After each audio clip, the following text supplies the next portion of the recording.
कुल्लू में मानसून की आपदा से पीड़ित अब तक नहीं उबर पाए हैं। बंजार की तीर्थन घाटी के बंडल गांव में दर्जनों परिवारों को अभी टेंट और तिरपाल के सहारे जीवन यापन करने की मजबूरी है। जिले में सर्दी का मौसम शुरू होने के बाद समस्याओं से जूझ रहे प्रभावित परिवारों ने कुल्लू के उपायुक्त आशुतोष गर्ग से जल्द मुआवजा राशि मुहैया कराने की मांग की है। प्रभावित लोगों का कहना है कि घाटी में दर्जनों गांव उजड़ गए हैं। गांव में ना घर बचे हैं, ना घर बनाने के लिए जमीन है। ग्रामीणों ने भूगर्भ वैज्ञानिकों के भूस्खलन निरीक्षण रिपोर्ट सार्वजनिक करने की मांग की है, ताकि पता चल सके कि गांव में भूमि मकान बनाने योग्य बची है या नहीं। डीसी साहब से मिले अपनी समस्या के बारे में, क्योंकि हमारे जो पीछे बरसात हुई उसमें हमारे मकान जो हैं वो ढह गए हैं, ज़मीन सारी स्लाइड हो गई है।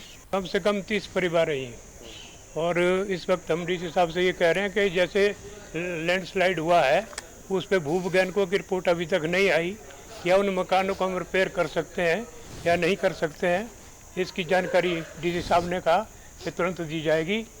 अब उनको हम लिखेंगे भूवैज्ञानिकों को और इसकी जांच करेंगे। परिवार जो है अभी टेंटों में रह रहे हैं, जो अब सर्दी है सिर पे और टेंटों में भी बहुत ठंड लग रही है, अब काफ़ी समस्या आ रही है।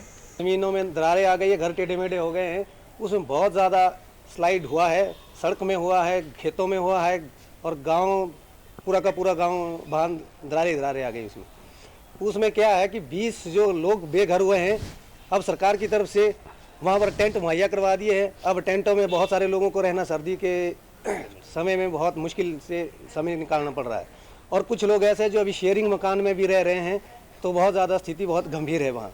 अब आज हम डीसी साहब से मिलने आए कि हमारी समस्या को मद्देनज़र रखते हुए इसके ऊपर जो भी कार्रवाई होगी हम उसकी प्रतीक्षा करेंगे।